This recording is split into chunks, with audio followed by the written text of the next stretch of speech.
যুদ্ধ আরও বেগবান করতে রেকর্ড পরিমাণ সামরিক বাজেট ঘোষণা করেছেন রুশ প্রেসিডেন্ট ভ্লাদিমির পুতিন।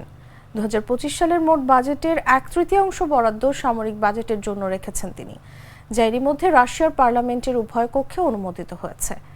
রবিবার প্রকাশিত বাজেটে দেখা যায় জাতীয় প্রতিরক্ষার জন্য $12,600 কোটি বরাদ্দ করেছে পুতিনের সরকার, যা মোট ব্যয়ের 32.5%।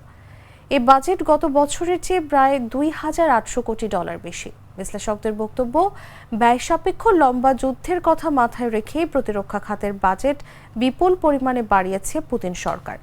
এমনিতেই সব দিক দিয়ে যুদ্ধের ময়দানে ইউক্রেনের তুলনায় অনেকটাই বেশি শক্তিশালী রাশিয়া। অত্যাধুনিক যুদ্ধাস্ত্র ও সেনার সংখ্যাতেও তারা অনেক এগিয়ে।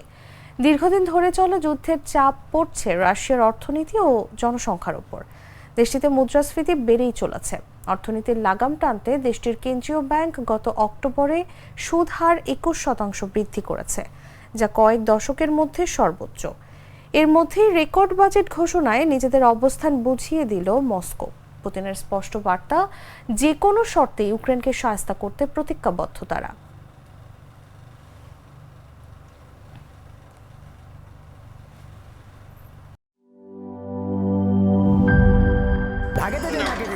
বলছিলাম না সস্তা তিন অবস্থা, এবার বুঝো ঠেলা।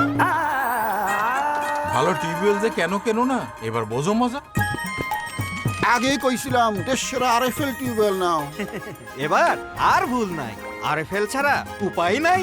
অল্প চাপে বেশি পানির জন্য আরএফএল।